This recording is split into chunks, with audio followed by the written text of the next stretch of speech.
Bismillahirrahmanirrahim. Assalamualaikum warahmatullahi wabarakatuh. Baiklah, di sini saya akan membuat media pembelajaran tentang pelaksanaan sholat jenazah. Baiklah, sebelum memasuki daripada pembelajaran ini, maka kita berdoa dulu. Bismillahirrahmanirrahim. Raditu billahi rabbah wa bil islami dina wa bi muhammadin nabiyya wa rasula. Rabbi zidni ilma warzuqni fahman. Amin amin ya rabbal alamin. Artinya, kami ridho Allah subhanahu wa ta'ala sebagai Tuhanku, Islam sebagai agamaku, dan Nabi Muhammad sebagai Nabi dan Rasulku. Ya Allah, tambahkanlah kepadaku ilmu dan berikanlah aku pengertian yang baik. Dari penjelasan daripada doa tadi, bahwa sebelum melakukan apapun kita harus berdoa kepada Allah subhanahu wa ta'ala. Baik, materi kita atau materi media pembelajaran kita adalah penyelenggaraan jenazah, di mana kompetisi dasarnya adalah menganalisis pelaksanaan penyelenggaraan jenazah dan menyajikan prosedur penyelenggaraan jenazah. Sedangkan tujuan pembelajarannya adalah menjelaskan tata cara penyelenggaraan jenazah, kemudian menerapkan penyelenggaraan jenazah sesuai dengan syariat Islam, di mana termaktub dalam Quran surat Al-Imran ayat 185. Kullun nafsin dha'iqatul maut, di mana tiap-tiap yang berjiwa pasti akan merasakan kematian. Hukum pengurusan jenazah itu adalah fardu kifayah. Artinya bagaimana? Jika ada seseorang muslim yang meninggal dunia dan ada salah satu umat Islam yang telah mengurusnya, maka Islam yang lain tidak berdosa. Akan tetapi jika tidak ada satupun umat Islam yang mengurusnya, semua umat Islam akan berdosa. Baik, dari pengertian fardu kifayah tersebut, bahwa apabila di antara kita ada yang meninggal dunia, maka kita wajib mensolati, dan apabila sudah dilaksanakan oleh satu orang atau selain daripada apabila sudah dilaksanakan oleh salah satu umat, maka ataupun salah satu daripada warga, maka terbebas semua daripada kewajiban kita. Kewajiban umat Islam terhadap jenazah, yang pertama itu adalah memandikannya, yang kemudian mengkafani jenazah, yang ketiga adalah mensolatkan jenazah, yang keempat adalah menguburkan jenazah. Nah, di sini memandikan jenazah adalah yang pertama tujuannya adalah untuk mensucikan daripada najis dan kotoran. Sedangkan mengkafaninya kemudian mensolatkan jenazah dan menguburkan jenazah. Selanjutnya adalah memandikan jenazah.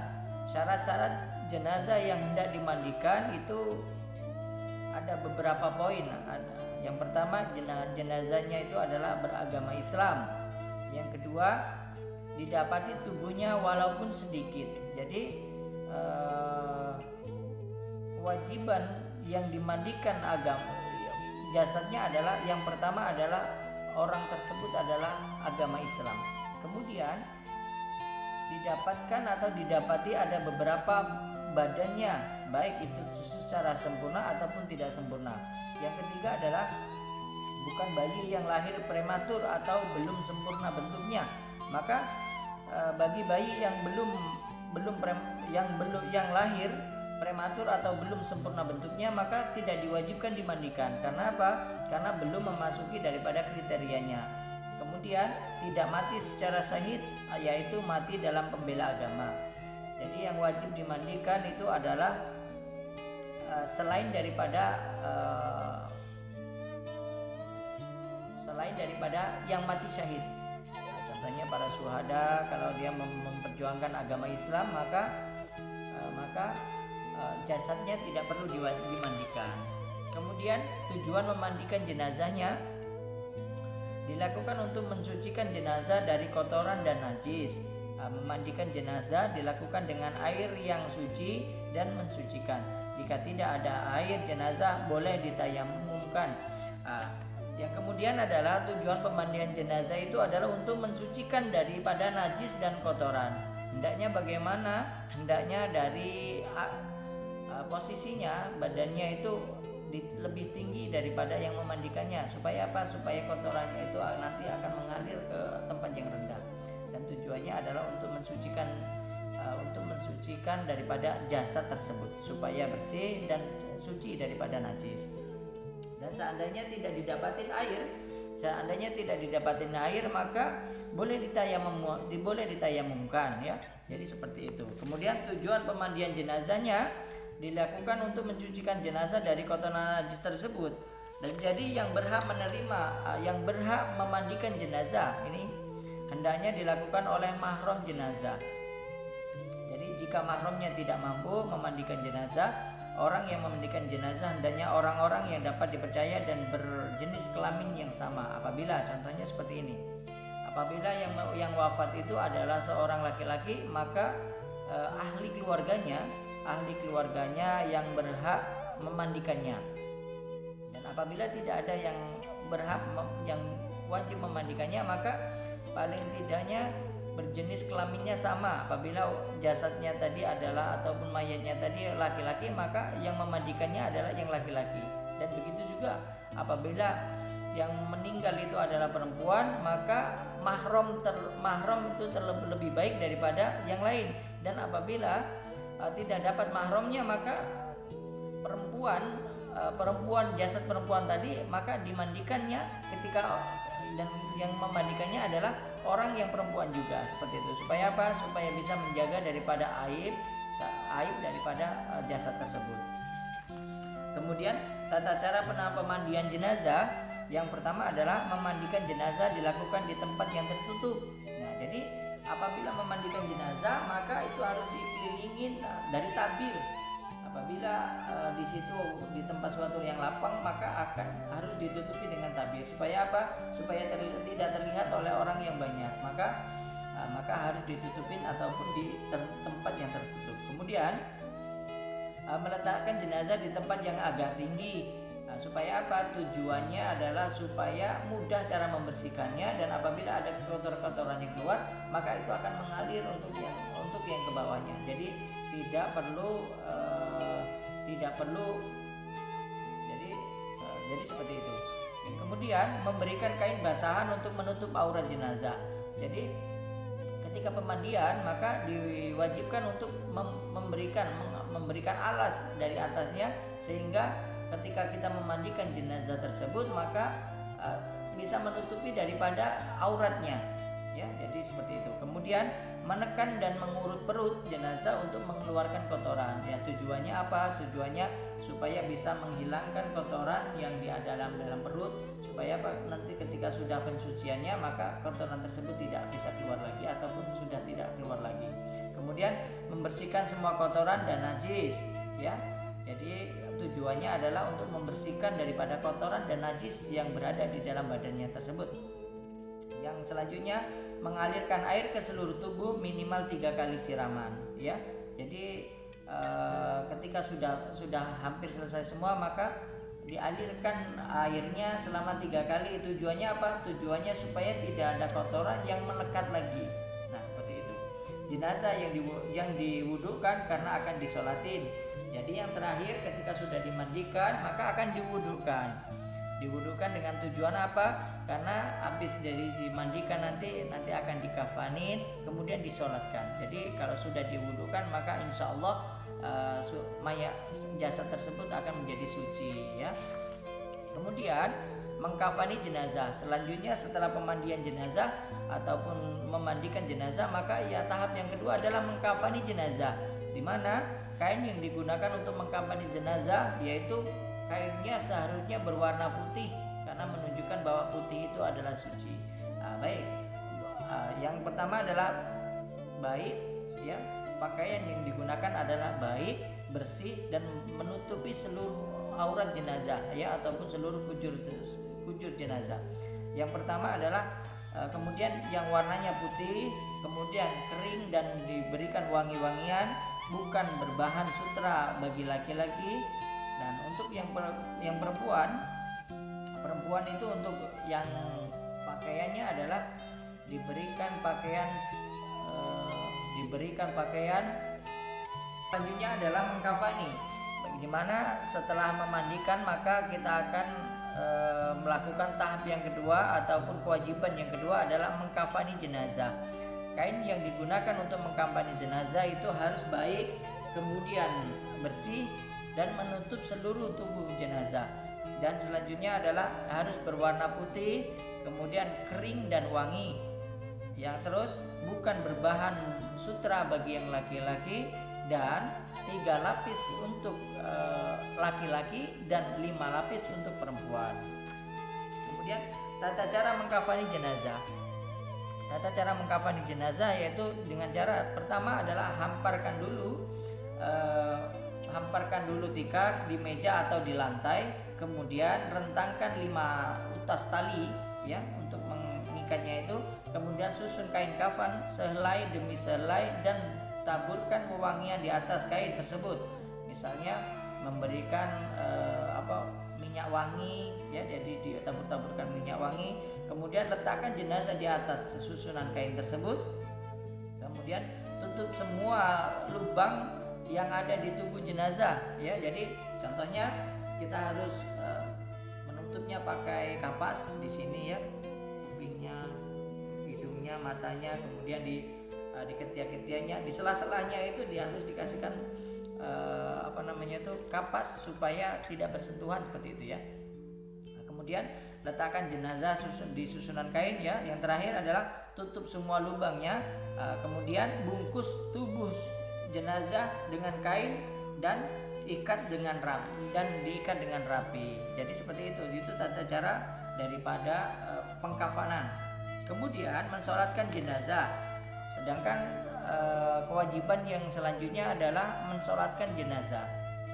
Tata cara mensolatkan jenazah yang pertama adalah jenazah diletakkan di depan orang yang akan mensolatkan. Jadi jenazah diletakkan di depan orang yang mensolatkan. Kalau jenazah itu laki-laki maka imamnya itu harus berada di posisi kepalanya. Tapi kalau itu jenazahnya perempuan maka di bagian dadanya. Kemudian apabila jenazah laki-laki tersebut adalah imamnya berdiri sejajar dengan kepalanya ya, dan apabila jenazah perempuan itu berdiri di bagian perutnya.